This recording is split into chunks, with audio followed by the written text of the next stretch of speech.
and I will keep an eye on that. And we will save questions today for the end, but we will have a short break between Vicki and Jan's talks. Vicki's going to go first. She's been a master gardener for 5 years. She moved to Oregon about 15 years ago from upstate New York, and says she has thoroughly enjoyed the Pacific Northwest climate and recreational activities. Yeah, she stayed for all these years. She enjoys reading, kayaking, visiting, and working in or around gardens. And as everybody knows, has had various positions as a master gardener. And right now she serves on the board as our representative to the Oregon Master Gardening Association. So with that, I will hand it over to Vicki. Hi everybody, I'm Vicki, and I'm going to stop the video now as I start my presentation. Welcome. So along with Jan, we're the co-chairs of the Plant Diagnostic Committee, and thank you for joining us so you can learn about how to recognize common plant diseases and pest issues in your garden. So who are we? This presentation will be a very brief and general overview of the type of plants found in the Pacific Northwest given to you by master gardeners. Neither Jan or I have had formal training in plant diagnostics until we became master gardeners. With the help of a dedicated team of other master gardeners, known as the plant diagnostic specialists, and a lot of personal research and collaborating with others, we've learned a lot ourselves about diagnosing plant problems. We follow a diagnostic method set out in a research-based article called A Systematic Approach to Diagnosing Plant Damage by James Green, an extension horticulture specialist with Oregon State University. This article can be found on the internet, and we will provide that link at the end. So as master gardeners, we answer home garden questions, we provide unbiased research-based information, and we're volunteers with the USDA University Extension programs.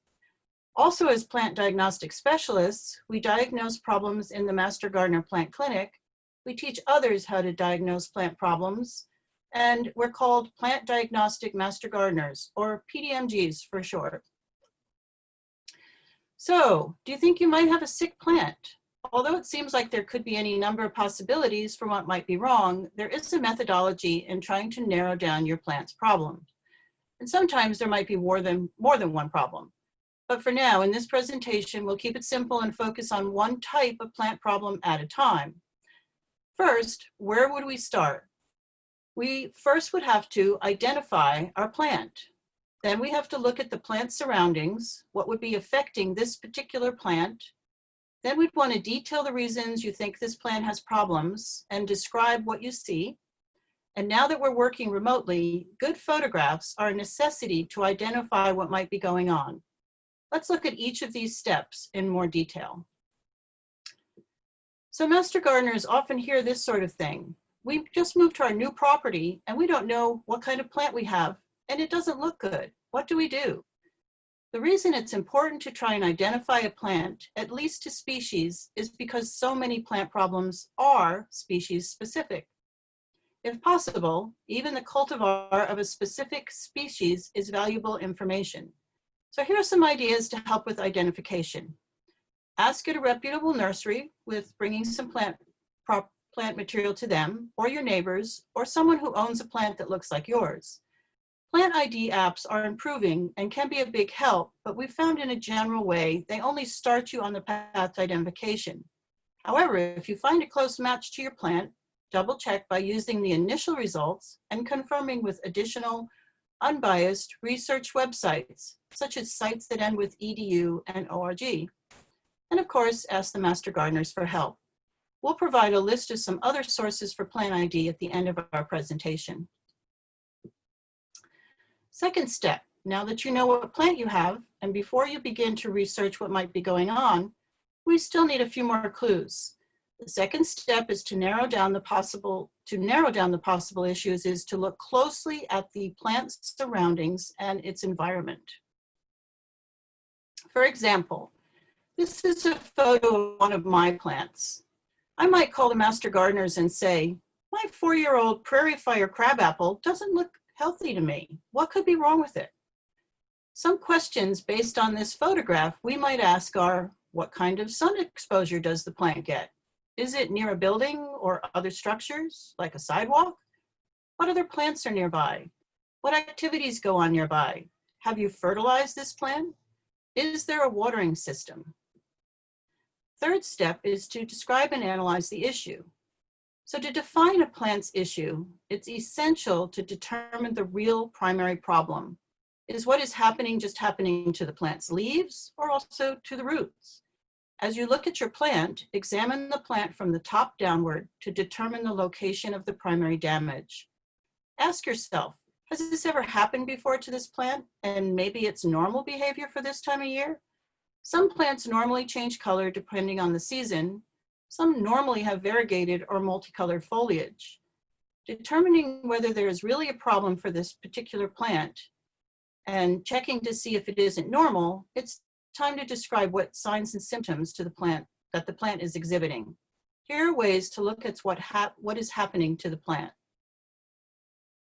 You're going to be describing plant damage. Keeping these points in mind will help you develop a case file to help diagnose the plant's issues. Examine the plant from a distance, a few feet away at least. Does it have a normal or abnormal silhouette? Are there any dead areas? Take a closer look. What distress is the plant showing? In terms of the history of the plant, what have you done recently in the area? Was there any construction?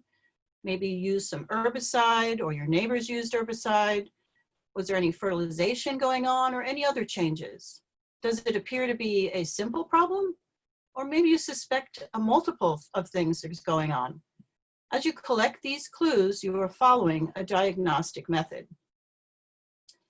So here we are in the first phase of the diagnostic method. Here are just a few of the many things you might observe going on with your plant. Remember, start at the top of the plant, go downward to the bottom, which means you may even have to examine the roots by digging up a small section to examine. If you do look at the roots because of wilting or leaves showing distress, ask yourself, do the roots look healthy and alive, or are they stunted? Do they smell bad? Have any discolorations? And now for the fourth step, it's time to document what you see with photographs. So as I said before, due to COVID-19 restrictions, the remote plant clinic only has access to photographs to actually look at the plant's problem. Along with many questions, good quality photographs are an invaluable help. And it's amazing what digital cameras and cell phones could do today. To get an overview of the problem, the next slide lists the type of photos to try and get and save for diagnosis and will be really helpful. So as you take photographs, these are some of the details to capture. Do your best not to get just quality, but various photos of the problem. So because we have to rely on good photographs for diagnosing, get the surrounding environment of the plant if possible, the entire plant, close-up of stems, flowers, both sides of leaves, and how the leaves attach to the stem. That helps with ID as well. And as well, if you see any possible culprits that might be taking advantage of your plant. And of course, in focus. So this photograph is also photographs that I've taken of the unhappy crabapple tree a few slides back. It looked pretty good in April, but you can see in the current pictures, many of these older leaves have spots on them. Some of the stems, as you look out, I know it's hard to tell, but there are cobwebs in and among these leaves. I brought a sample of the branch indoors, as shown down here, and used a hand lens right here. I didn't see any spider mites, which is what the webs might have indicated. I did find some kind of little larvae, but only one under my microscope, which is shown right here. And of course, I took a pretty bad picture of the opposite side of the leaf, so that doesn't tell us very much at all. For anyone interested in doing their own diagnosing, the eye loop or microscope are really helpful for things you can't see with the naked eye. The microscope costs about $40 and it connects to a computer with USB. Good eye loops that magnify 15 to 30 times range in price from $12 to $30 or so. Another bonus, if you have children or grandchildren, these can be really fun learning tools for yourself and for them. So briefly reviewing, we have now determined, is what is happening to our plant normal or abnormal? What is in the environment or surroundings that could be affecting the plant? We reviewed the past history of the care of the plant and taken some good overall photos of our plant. Now, the detective work begins, and the last two series of clues really help us narrow our focus on what might be wrong. And those two clues are population patterns and time development. Let's see why those two sets of clues really help. Population patterns clue us in. So these are questions to ask. Are you seeing more than one plant with problems? Or are you seeing the same problems on different types or species of plants? Is the problem scattered, in other words, random, on one or more plants? Or is the problem the same, uniform, on a large area on many plants? So to illustrate, this population pattern of arborvitae is showing distinct, uniform damage. All the shrubs exhibit the same patterns of damage. The entire row of plants look stressed, and there's a distinct damage area right down the middle of each of the plants. Whereas, in this photograph, the population pattern is random. Not every plant is showing damage. Some are really healthy. Some are showing distress, and a couple on the edge here and on this corner are dead. Not every plant population will show this distinct pattern, but gathering this information does guide us in what kind of problems to look for. Let's see how. So why do we analyze population patterns? If the damage has progressed, this clue indicates living organisms. Then we ask these questions to distinguish any living factors. We would ask, are there any signs or symptoms of pathogens? Or do you see any signs or symptoms of insects, mites, or other animals? And why do we determine time development of the pattern itself? Because if the damage stays constant or it doesn't progress, this clue indicates non-living or abiotic factors. Again, we would ask questions to determine the history and environment of the plant. Here are some abiotic factors we would look at: mechanical, physical, or chemical. It's estimated around 80% of plant problems are due to abiotic or non-living factors. But I will add a caution here. This is generally true, but not always. And there could be a combination of things going on. So to quickly review, the reason knowing the population pattern and time development is so helpful is because we've asked a lot of questions. The diagnostic path we are now on is nearing a crossroad, and we need to pick one path over another.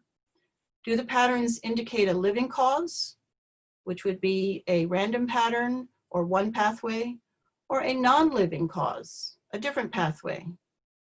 Of course, what may happen when we do this, we might pick a path, realize as we're progressing along this path in our research, feels like we're getting lost in a fog and things don't add up. We need to go back and re-examine the details.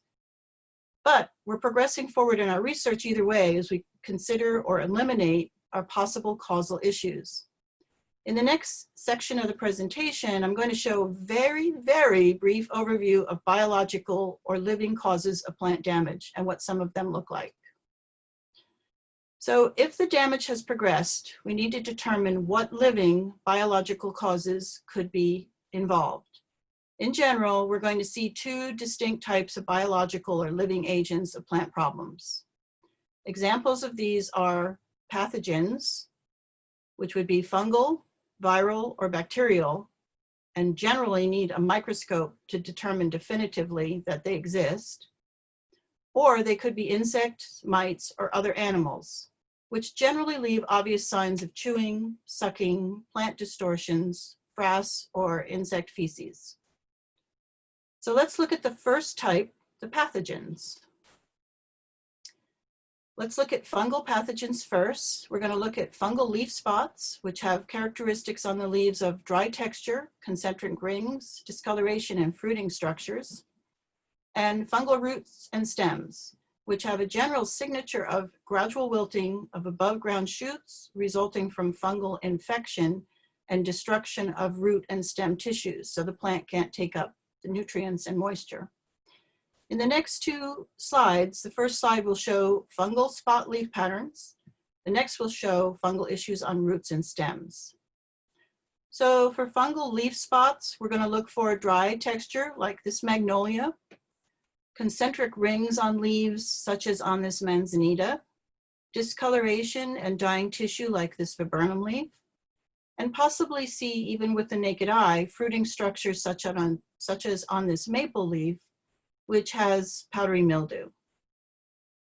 These are just a sample of fungal symptoms or signs on leaves. For fungal root and stem issues, we're going to be looking at mycelium and fruiting bodies. Mycelium is very small threads of fungal issues. The fruiting bodies, such as over here on this oak, are large mushrooms indicating that it has a fungal problem. For wilting, this rhododendron is obviously wilting compared to the rhododendrons in the back. I know the pictures are small, and then this tree is exhibiting a canker or fungal issue from the bleeding shown here on this maple. Next, we'll look at bacterial evidence in plants. Bacteria enter through plant wounds or natural openings like stomata, and they may reproduce rapidly and kill the plant cells. So we have three general types: bacterial galls, which cause abnormal plant tissues; bacterial leaf spot diseases, which usually enter through the stomata and cause a water-soaking, slimy texture, fishy or rotten odor, and are initially confined between leaf veins with straight sides, and they appear angular. In bacterial vascular wilt, bacteria poison or plug the water-conducting tissue, and it causes a yellowing, wilting, browning, or dieback. So the next three slides will illustrate these types of bacterial damage. Here's some photographs of bacterial galls. For them, we're going to look for wounds or natural openings for bacteria. On this rose branch, it was pruned and the bacteria entered through the pruning cuts. We're going to be looking for galls. So the next three photographs have different types of galls exhibited on different kinds of plants. For bacterial leaf spot diseases, remember, we're going to be looking for water soaking look like on this ivy leaf, maybe a slimy texture you can feel on that. You're going to notice that the spots are angular like on this cucumber leaf and on this lettuce leaf, and they're between the veins of the leaves. The bacteria initially can't get past those strong veins.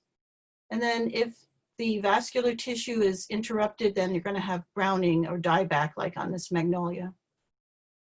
Next, we'll look at the vascular tissue being disturbed by bacteria, and you'll be looking for yellowing, wilting, or browning like on this muskmelon plant, or dieback on the roots and stems like this carrot.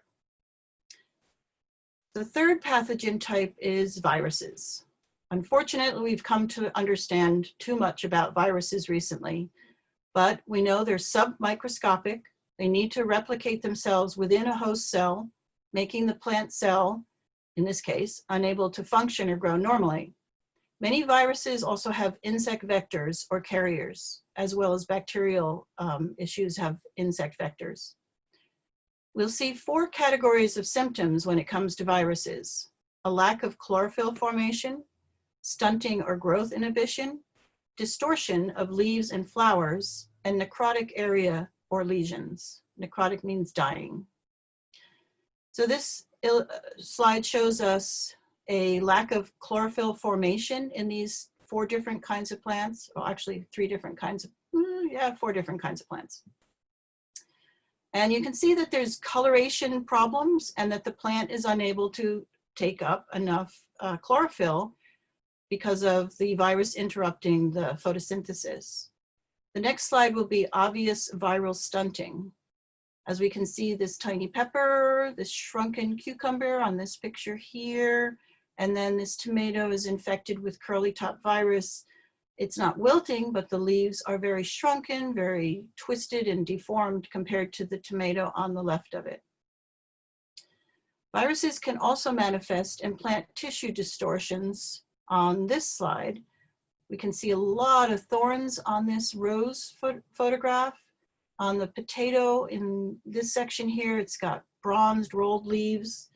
This petunia has mottled yellow and green leaves, and they're kind of shrunken.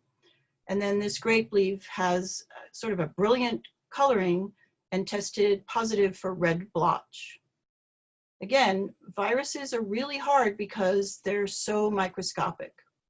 The last thing we have is a photo showing viral evidence of dying areas, with this one of in patients, necrotic spotted wilt virus.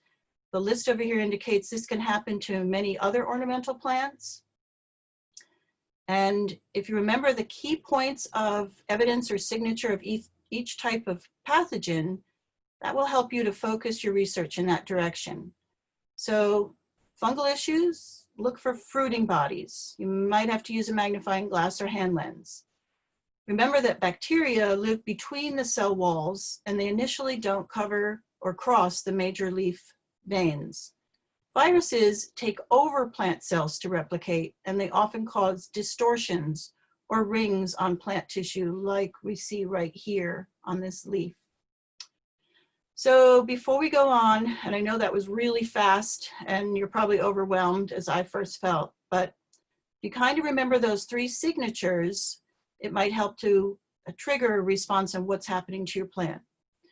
Let's go on to one more microscopic pest before we get to the insect family, and that is the nematodes. Plant nematodes are, again, microscopic, so you won't be able to see them with the naked eye, but feed on plant tissues. Plant shoot nematodes feed inside leaves between the major veins, causing chlorosis, yellowing, or necrosis, or dying tissue. And root nematodes damage the root system and cause moisture and nutrient stress symptoms. The next slide will show that typical damage. So this slide shows a lily plant with a deformed bud affected by foliar nematodes. This viburnum leaf also was affected, and of course someone had to use a microscope to determine this. This is, on the bottom left corner, is a red stained root lesion nematode in strawberry root. So you can see if this is a enlarged picture of a root, how tiny these nematodes can get. And then this is nematode distortion or galls on carrot roots. So except for the obvious root galls on these photographs, a lot of these issues could look like other microscopic pathogens like fungal, bacteria, or viral organisms. And the way you would figure that out is by eliminating the other things and then thinking that, well, it must be a nematode. Now we'll move on to general insect and mites category that can cause plant issues. First, we want to ask ourselves, could it be an insect or a mite? And then a knowledge of the insect life cycle might help you in identifying what kind of insect it is. There are 2 insect life cycles. In an incomplete life cycle, the young resemble the adults as soon as they hatch. As it grows, it will shed its skin and become larger, but it'll still look like the adult. The adult stage of the incomplete life cycle is the most damaging. Examples of the incomplete life stage insects are plant bugs, leafhoppers, and grasshoppers. In a complete life cycle, the insect will have eggs, larvae, pupa, with the adult insect completely different in appearance. The larval stage with this cycle, the complete life cycle, is with chewing and rasping and sucking is the most damaging.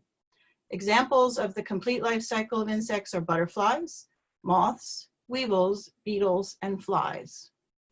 So let's look first at chewing and rasping damage done by insects. This list shows some of the things that you might see if the insect is a chewing or rasping type of, has rasping type of mouth parts. You might see an entire leaf blade gone, distinct portions of leaves missing, leaf surface is damaged, leaves are rolled, leaf minors between both the upper and leaf surfaces sometimes lead a little trail that you can see. There's also petiole and leaf stalk borers, twig girdlers, and pruners, borers that feed under the bark, and root feeders. So the next 2 slides will show those 2 types of insects and the damage they cause. This one is showing some, in this corner, in the left upper corner, distinct chewing by sawfly. If anybody's seen sawfly damage, it's pretty dramatic. Skeletonizing, maybe some leaf rolling going on here. In this grape leaf, this is caused by a tiny, almost microscopic mite. Cutting damage by a leaf cutter bee. Spinach leaf miter damage, and then rasping by this rose slug where it scrapes off the top surface of the leaf. So to differentiate leaf distortion, such as this grape leaf, by insects as opposed to a virus, for instance, you would look for additional insect signs like webbing or frass or insect poop, or maybe even the insect itself. As a protective mechanism against predators, many insects come out at night, so take a flashlight or a headlamp out to the garden to bug hunt. And here's some types of trunk, stem, and root damage by insects. This one by a paper wasp up on Jeff Choate's property. He saw them actually chewing the bark off to make their nest. And then here's some other pictures of twigs, or this rose stem girdler will chew all around the stem, obviously going to kill that stem off. Raspberry cane borer damage, and then the garden symphyllums, which are quite small, but I think you can see them with the naked eye, also inflict root damage on plants.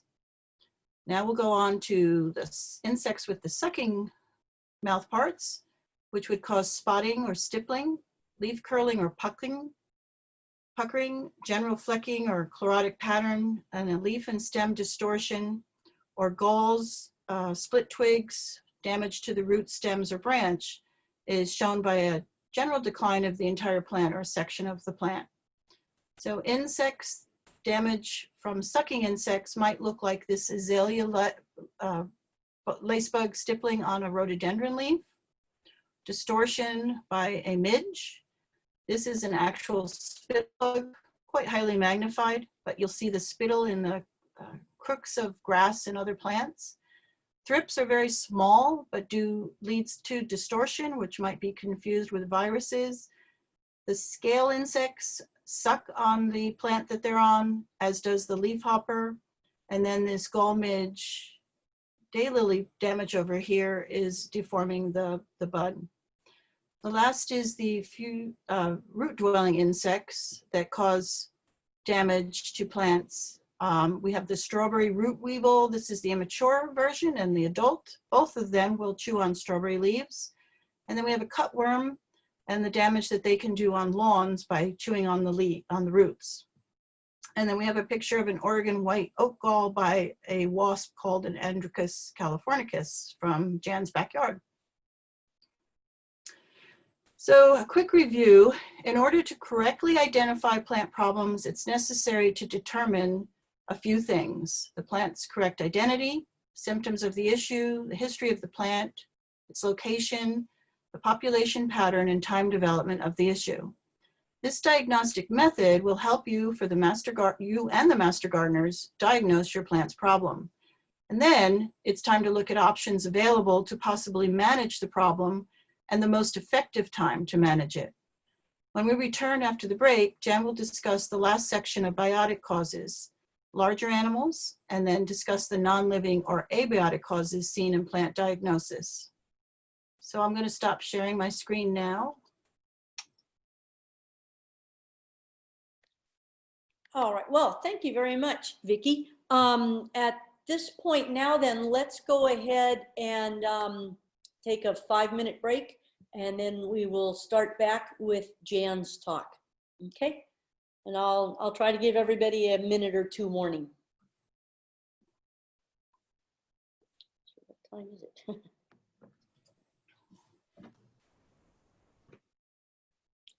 If we're doing it this way, then Jan, do you want to go ahead and get your screen up?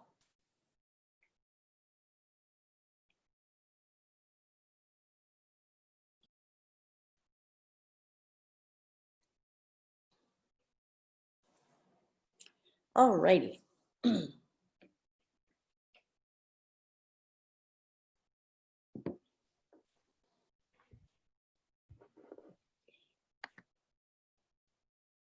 Huh.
Okay, we'll get started in about a minute. Give everybody a chance to get settled back in. If you've run outside to look at your plants and see if now you can figure out what's going on.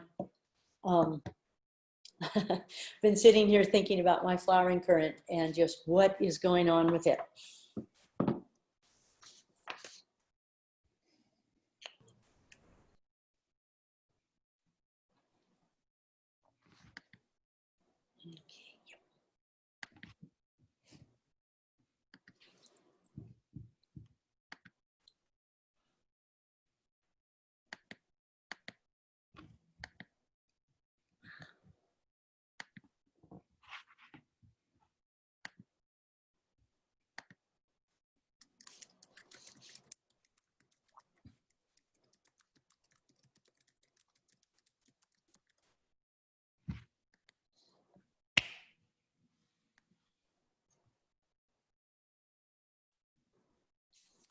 Okay, I hope everybody is now back with us.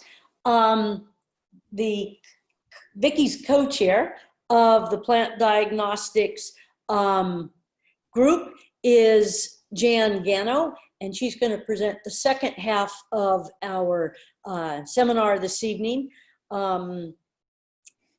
Jan is familiar with online master gardening because she actually took the master gardener training in 2014 online.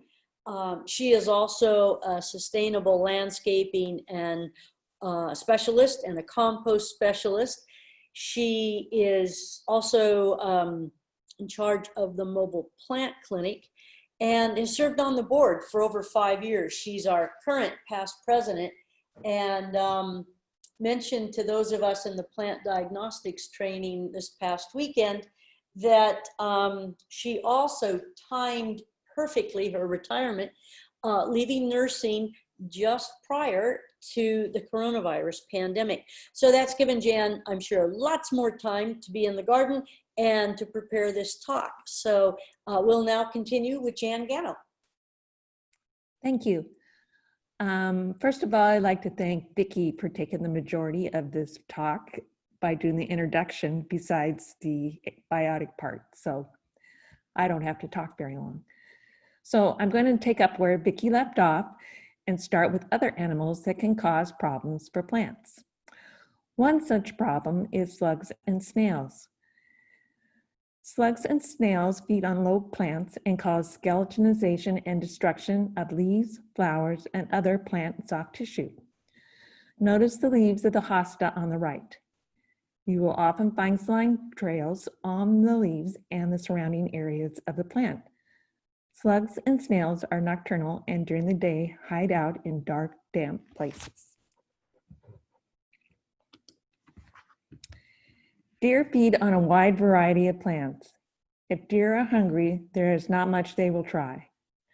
Deer damage is identified by ragged tips where twigs have been broken. As you can see on the daylilies on the right, the flowers never had a chance. Other animals, such as rodents and rabbits, leave a clean cut. For deer, an 8-foot-tall fence is likely required. Birds in general can cause a great deal of damage to plants in your garden. Strawberries, blueberries, and cherries are just a few. Birds can eat most of the fruit on a backyard tree, particularly if it's isolated. Yellow-bellied sapsuckers can damage trees with rows of holes in tree bark and on the side of your house if you have wood siding. Squirrels can cause damage to trees by chewing on the bark of trees when food is scarce. During this time of year, you can find a squirrel holding a pine cone and chewing it high among the pine trees. Those stripped pine cones, along with their remnants and other tree debris, are found on the ground below. In Oregon, the western gray squirrel, which is native, is declining in numbers and is listed as a sensitive species. In Washington, the species is listed as threatened, and biologists are concerned with its possible extinction there. Western gray squirrels are the largest tree squirrel and are silvery gray with a white belly. The eastern gray squirrel, which are not native, look quite a bit like the western gray squirrel, except that they are slightly smaller, have a reddish tinge to its fur, and are more aggressive.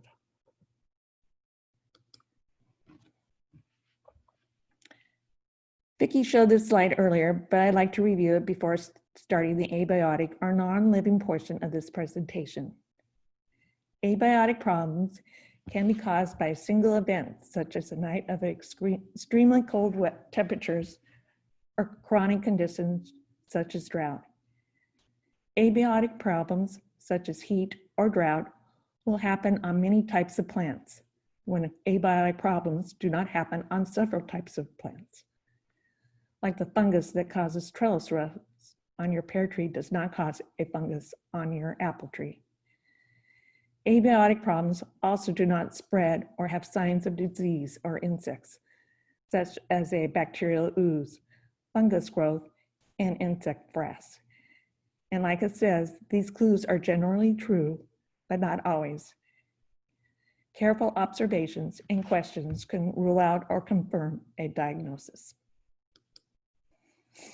So the first section of the abiotic problems is mechanical, which is plant damage caused by site changes.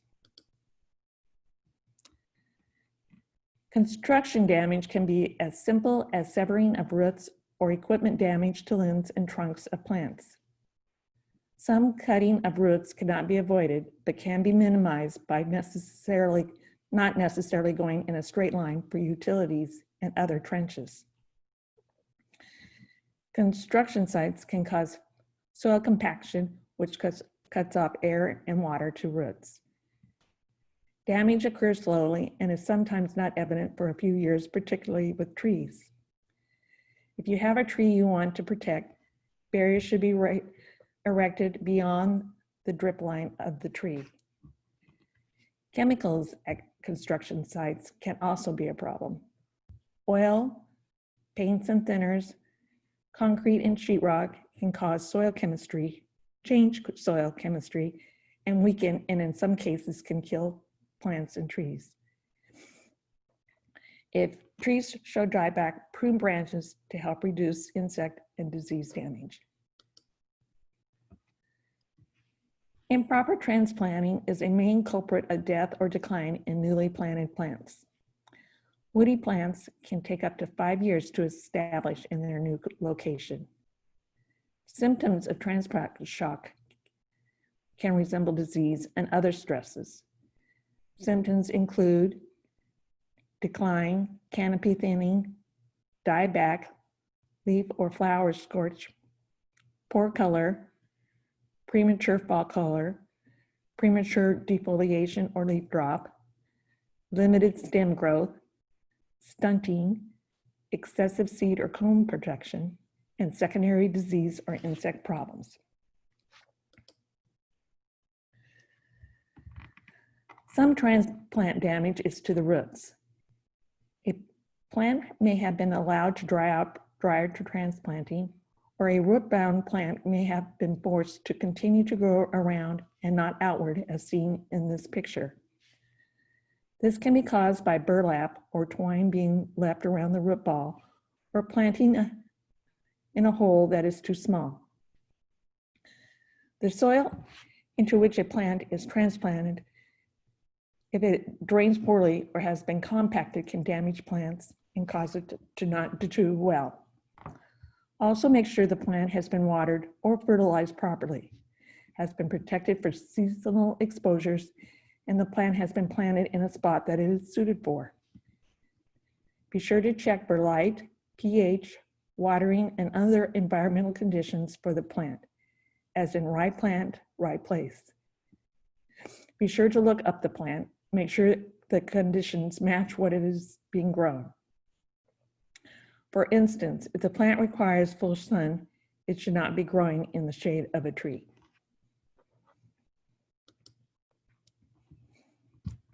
Lawnmowers and weed trimmers can cause damage to trees and other plants. Damage to the cambium level can allow water, which allows water and nutrients to flow up to trees to the leaves, can cause dieback and decline. A wounded area is open to disease organisms and fungi, which can cause further damage and even death to the tree. Abrasions and bruises can be caused by dropping or rough handling of a plant during the moving, transporting, or transplanting of plants. Abrasions and bruising can be also caused by weather conditions.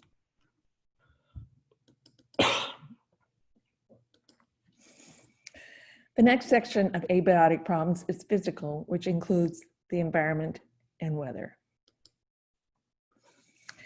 Excessive heat can also most likely to appear on the southwest side of unprotected plants, parts of plants that are furthest from the vasculature of the plant. This includes the outer perimeter leaves of a plant, leaf tips, and the interveinal areas. As you can see in the picture on the left, the damage has occurred uniformly over the vine maple. When plant tissue freezes, ice crystals form inside the cells and perforate the cell walls. This will turn the tissue soft, as in the flower on this camellia. Roots, particularly in container plants, may also freeze. The plant may start the spring seemingly normal and then suddenly die. Check the roots to make sure they are white and not soft and dark.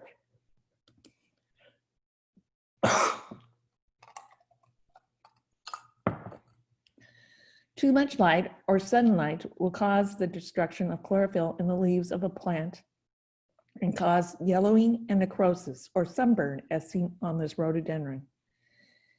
If light is suddenly reduced, it will cause leaf drop and fewer leaves. Those fewer leaves will usually grow larger than normal. Also in low light conditions, flower numbers will be reduced, delayed, or absent. Sometimes temperature and light work together to harm plants. Sun scald can occur during the winter, cracking and opening the bark of trees.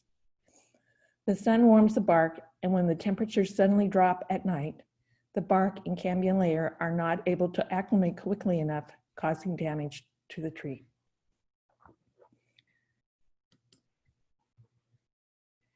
In the roots of a plant, moisture and oxygen are inversely related. When there is overwatering, the excess water will fill the soil pores, which leads to there not being enough oxygen for the plant roots. Excess water can also cause nutrients to be leached away. Overwatering and underwatering can cause many of the same symptoms: yellowing of leaves and dropping or drooping of leaves or flowers.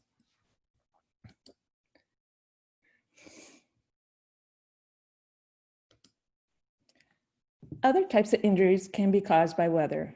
Wind, rain, and snow can flatten plants and vegetable beds. Ice can cause broken branches and downed trees.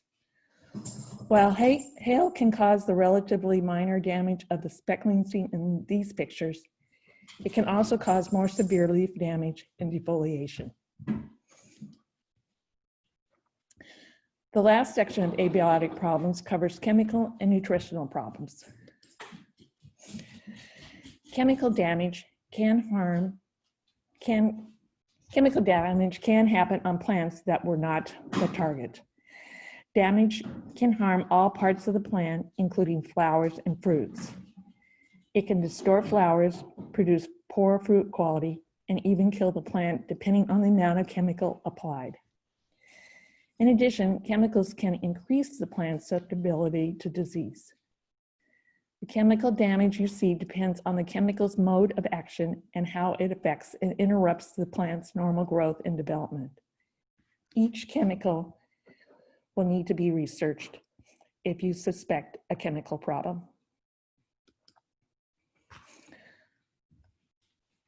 I'm not going to spend a lot of time on this area, just want you to be aware that pollution in the air and soil can cause damage to plants. Finding this as a cause would take careful and methodical questioning and research. Next, we'll be talking about nutritional disorders. Nutritional disorders include deficiencies and excesses of each nutrient. We could have a long, involved series of classes on nutritional disorders, along with everything else we have discussed this evening, but I'm only going to discuss just a few common nutritional problems which happen to be deficiencies. Many things can cause nutritional deficiencies in your plants. It is not just the amount of each nutrient in the soil. The pH of your soil can also have an effect on the availability of nutrients to plants. If you look at this chart, nitrogen, which is at the top, is most available to a plant when the pH of the soil is between 6 and 8. Some other of the reasons we have already discussed, soil compaction, weather, and watering practices can also reduce the plant's ability to access sufficient amounts of nutrients. When diagnosing a nutrient deficiency, it is important to consider whether the nutrient is classified as mobile or immobile. Mobile nutrients will transfer from older tissues to younger tissues within the plant, leading to deficiency symptoms occurring first or to be more severe on the older, lower leaves. Examples of mobile nutrients are nitrogen, phosphorus, potassium, and magnesium. Immobile nutrients are not easily transferred within the plant, so symptoms will occur and be more severe on the younger upper leaves. Examples of immobile nutrients are boron, calcium, copper, and iron. Nitrogen is a mobile nutrient, and a deficiency will, as just discussed, be noticed on the older leaves first. Nitrogen deficiency on the rhododendron shown causes the green leaves to become lighter, eventually fading to a yellowish color. Potassium is another mobile nutrient and again will be seen on the older leaves first. Notice the browning margins on the leaves and interveinal chlorosis of these snap peas caused by potassium deficiency. The leaves may also crinkle and roll upwards.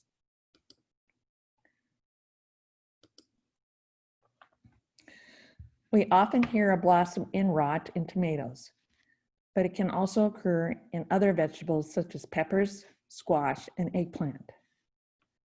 Blossom end rot is caused by the lack of calcium in the soil or the inability to adequately uptake calcium.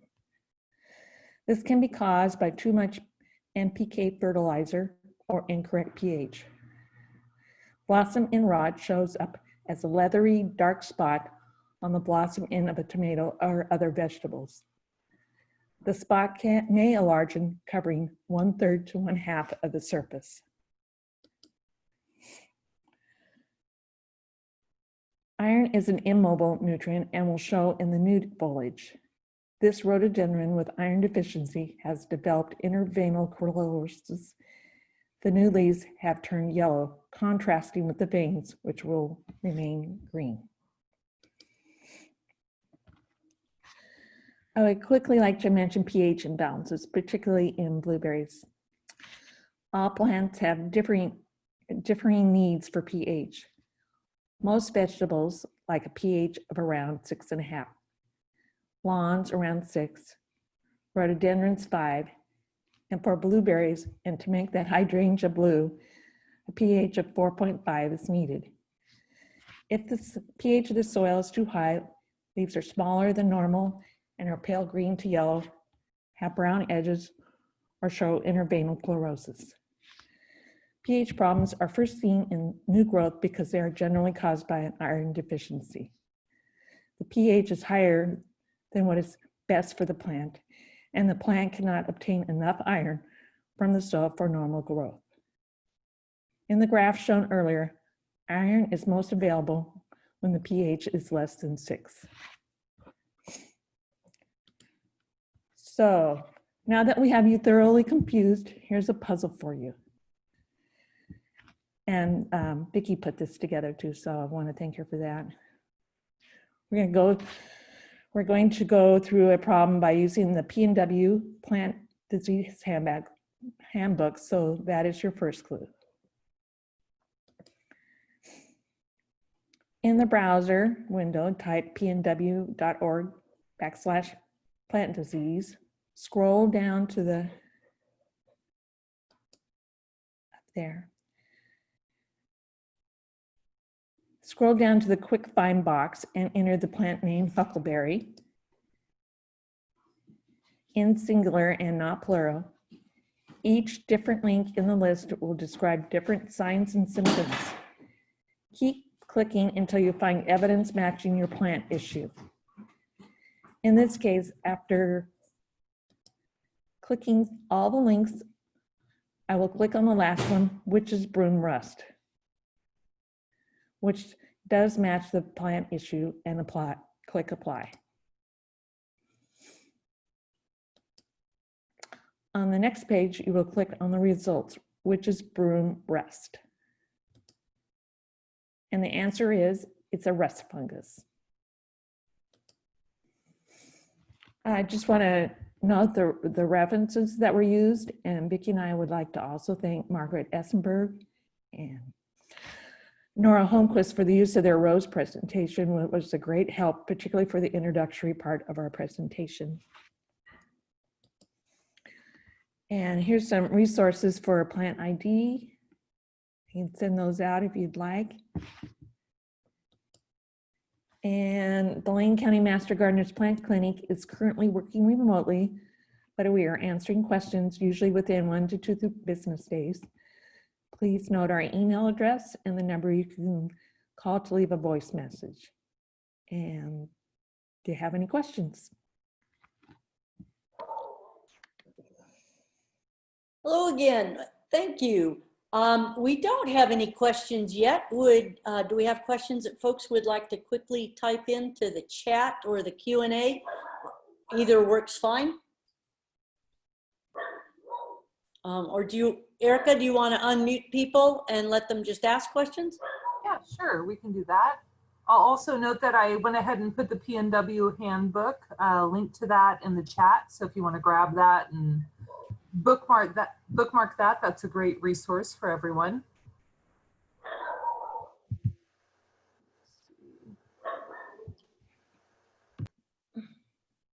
So yeah, if people have questions, would just like to go ahead, you've been unmuted, or unmute yourself and go ahead and ask. That was really nice and complete, and reminiscent of the plant diagnostics specialist training, which I would hardly recommend to people who are to master gardeners who are interested in doing that. I think typically it's done in person, but this year it's been done online, and it worked very well these past 2 weekends.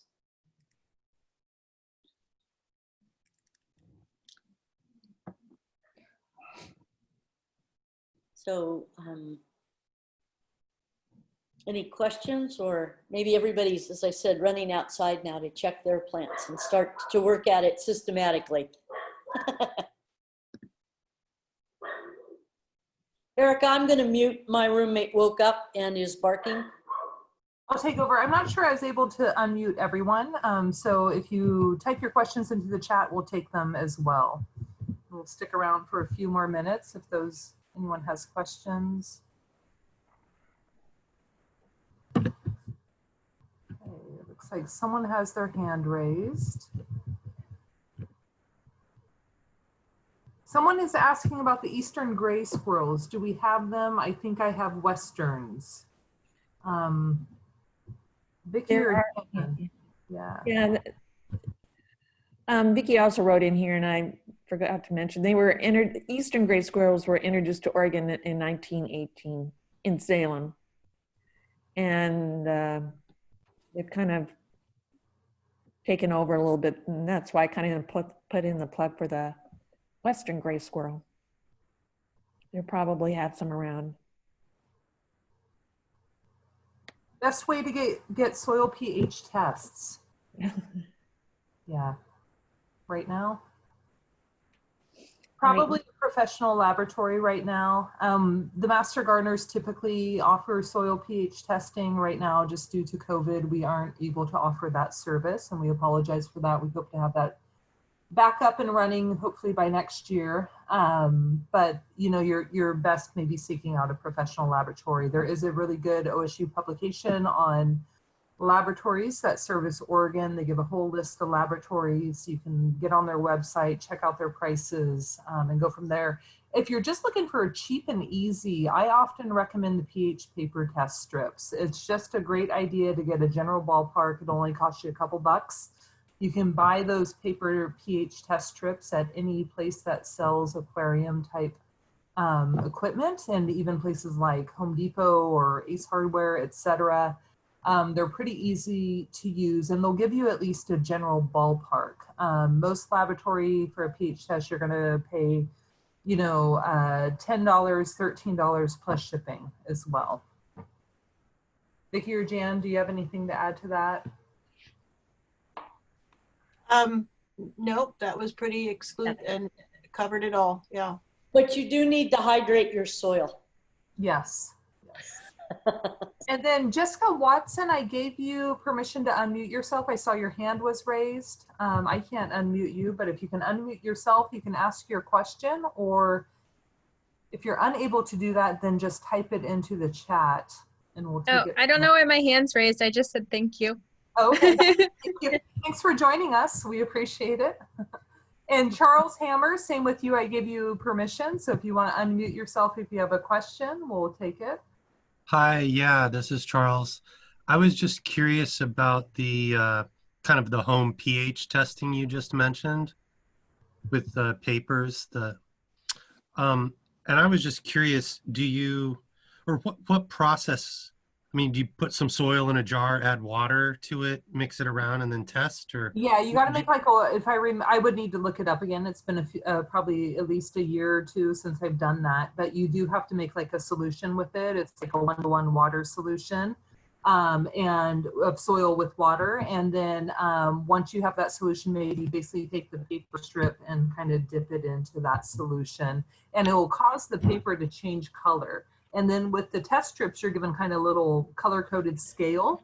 And so you would compare the color that the paper turned to that scale, and that would give you a general idea. And by general, I mean it's going to go a pH of 5.0 to 6.0 to 7.0. So it's tenfold changes. You aren't going to find out if you have a pH of 5.3 or 5.7. It's not going to narrow down to that level of specificity. It's really going to be kind of general 5, 6, 7. But you'll at least know, you know, if you're down in the 5.0 range, you're definitely going to want to, for most plants, exception maybe blueberries or other acid-loving crops, you're going to want to get that up into the 6.0 range.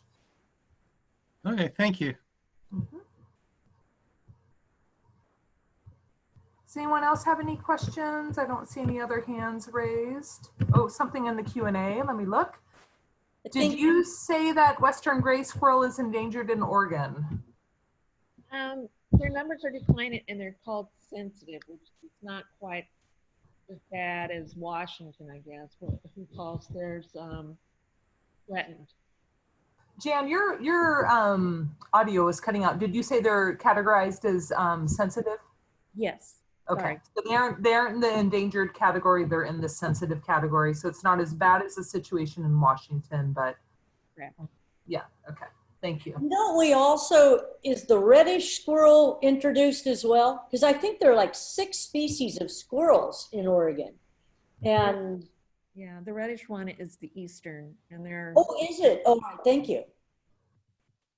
When I lived in the East, they were gray.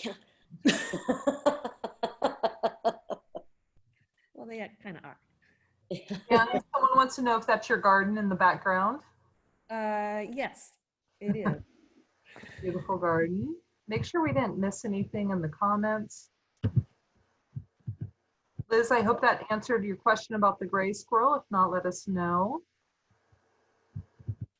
And we had a couple of, well, we've had lots of compliments thanking you both for the material and the organization, and lots of questions about whether or not this presentation will be available.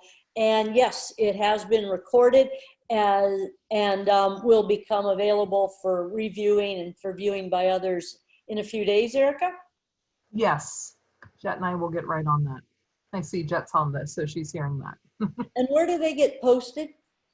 We typically post them to a Master Gardener YouTube channel, but what we can do is also email it out to anyone who is registered for this workshop. We can email the link to the recording. So we'll make sure to do that since there were questions about that. Great. Well, I'll just remind everyone again then to keep their eyes peeled for next month's seminar on rain gardens. I don't have a day and time, but we'll have that soon. And again, watch the Garden Gate, Jet and Erica's emails, and we'll gather again in about a month with more garden talk. And just for those who are from the general public, we also post these to our events calendar on the OSU Lane County Extension website as well. So you can always check out our events calendar on our OSU Lane County Extension website and find out what upcoming events are happening. There's also a bunch of stuff going on with Master Food Preservers. So we're doing our best to turn everything into kind of a virtual format. And so there's a lot being offered. So check it out. And thanks for joining us tonight. Thank you to Vicki and Jan. We appreciate it. Thanks for your hard work. Yeah, I appreciate it very much, Jan and Vicki. Thank you. All righty. Bye-bye. Bye-bye.